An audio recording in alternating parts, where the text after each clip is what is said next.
Ini bukan Quran, bukan buku doa-doa, bukan kitab kuning yang biasa dibaca di pesantren.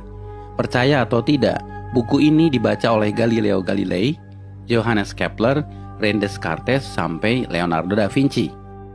Judul aslinya dalam bahasa Arab adalah Al-Manazil, tapi kemudian diterjemahkan ke bahasa Latin menjadi Book of Optics.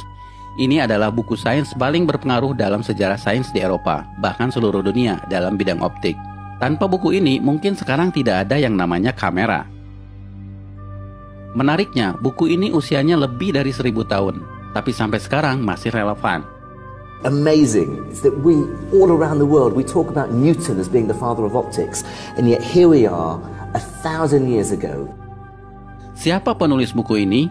Orang Barat menyebutnya Al-Hazen, sebutan Latin untuk Al-Haytham.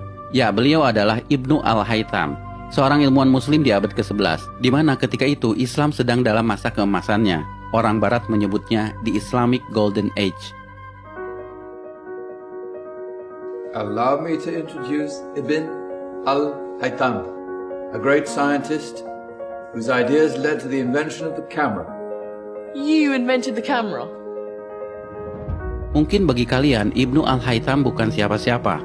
Bahkan banyak muslim yang tidak kenal beliau. Tapi di Eropa, beliau sangat terkenal, disejajarkan dengan Galileo dan Newton, karena beliau adalah peletak dasar ilmu tentang cahaya. Sehingga Ibnu Al-Haytham disebut sebagai The Fathers of Optics. Karena itu pada tahun 2015, UNESCO pernah mengadakan perayaan The International Year of Light untuk mengenang 1000 tahun karya Al-Haytham.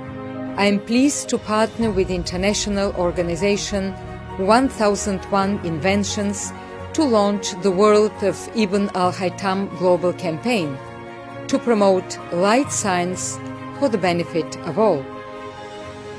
A groundbreaking scientist from 1,000 years ago, the life and work of Ibn al-Haytham have never been as relevant as they are today.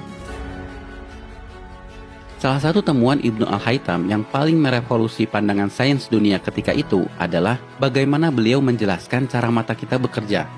Sebelum adanya beliau, para ilmuwan Yunani seperti Plato dan Euclid percaya bahwa mata mengeluarkan semacam sinar ke arah objek untuk bisa melihat. Hal itu kemudian dibantah oleh Ibnu Al-Haytham. Justru matalah yang menangkap patulan cahaya sehingga kita bisa melihat. Bahkan beliaulah yang memetakan bagian-bagian mata yang berfungsi mengatur masuknya cahaya, seperti iris, pupil, kornea, dan retina.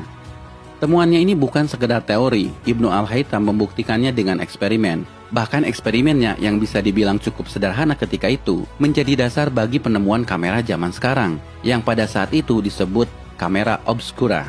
By the way, tahukah kalian, kata kamera berasal dari bahasa Latin yang artinya ruangan. Sedangkan obscura artinya gelap. Jadi kamera obscura artinya ruangan gelap. Dinamakan seperti itu karena Ibnu Al-Haytham melakukan eksperimennya di ruangan gelap saat beliau di penjara. Beliau di penjara karena penguasa Mesir pernah memanggilnya untuk mengatasi banjir Sungai Nil. Namun usahanya dianggap gagal dan sang raja marah, lalu memenjarakannya. Tapi saat di penjara inilah justru jadi momen bersejarah bagi Ibnu Al-Haytham dan bagi perkembangan dunia sains modern. Salah satunya adalah penemuan kamera obscura. We have a beautiful view of a nice church just outside the window here. Now, if I close this blinds, through this pinhole I created in this blind, I'll be able to capture an image of this church on this transparent screen. However, it's an inverted image, as Ibn al-Haytham explained and demonstrated. If I let this eye look through this pinhole, I'm gonna be able to see the image of the church again, inverted back on the retina. Kalau menurut kalian temuan Ibnu Al-Haytham ini biasa saja, perhatikan bahwa Ibnu Al-Haytham bukan sekedar menjelaskan cara kerja mata, tapi sifat dari cahaya itu sendiri. Beliaulah yang pertama membuktikan bahwa cahaya berjalan dalam lintasan lurus, sehingga beliau bisa menjelaskan pantulan cermin, pembiasan cahaya, dan fenomena-fenomena lainnya. Dan ini menjadi landasan penemuan semua teknologi yang melibatkan cahaya, seperti kabel optik, laser, komunikasi satelit, sampai akselerator partikel. I'm sort of wondering what Ibn al-Haytham would think doing experiments with candles and pinhole cameras. Well, he wouldn't even be able to imagine a world 1,000 years later. I think it's come a long way, but ultimately we're using exactly the same principles that he was thinking about back then. Itulah kenapa buku Al-Haytham ini menjadi sangat penting bagi perkembangan sains modern.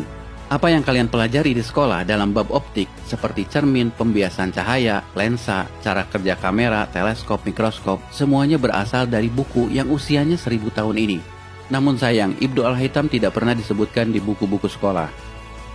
For me, what's so amazing is that we, all around the world, we talk about Newton as being the father of optics, and yet here we are, 1,000 years ago, 700 years before Newton, and here's a ray diagram. There's a convex lens, and there's a focal point, and there's all the ray lines and parallel lines and the angles of refraction.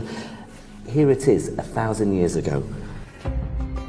Dan kalian perlu tahu, buku yang beliau tulis tentang sains bukan hanya ini, tapi Ibnu Al-Haytham menulis lebih dari 200 buku. Dan bukan hanya tentang optik, tapi juga matematika, astronomi, dan engineering. Sayang, sebagian besar bukunya hilang. Ini adalah daftar buku-buku beliau yang terselamatkan. Sekali lagi, nama Ibnu Al-Haytham mungkin bagi kalian tidak populer, tidak sepopuler Newton atau Einstein. Tapi asal kalian tahu, nama Ibnu Al-Haytham atau Al-Hazan begitu pentingnya sampai nama beliau dijadikan nama salah satu kawah di bulan. Dan beliau juga diabadikan dalam mata uang Irak, 10.000 dinar. Dan ini adalah film yang diputar di perayaan di International Year of Light, kerjasama UNESCO dan 1001 Invention. Sebuah film yang mencoba menggugah kesadaran kita bahwa ada peran peradaban Islam dalam sains modern. I found a way of projecting an image onto another surface through a small hole in a dark room, later called camera obscura. Abbas ibn Farnas. He dared to dream about flying 1,000 years before the Wright brothers. Nah guys, dalam momen Ramadan ini, mari kita merenung. Jika kalian seorang muslim, tidak melulu harus pandai dalam urusan agama. Ibnu Al-Haytham adalah contoh bahwa seorang muslim juga bisa berperan dalam kemajuan peradaban dunia dalam ilmu pengetahuan. Karyanya melampaui batas agama, batas negara, bahkan batas waktu. His book changed everything, and he's regarded by many as being the father of modern optics. In fact, I'd go further than that and say he was the greatest physicist in the 2,000-year span between Archimedes and Isaac Newton.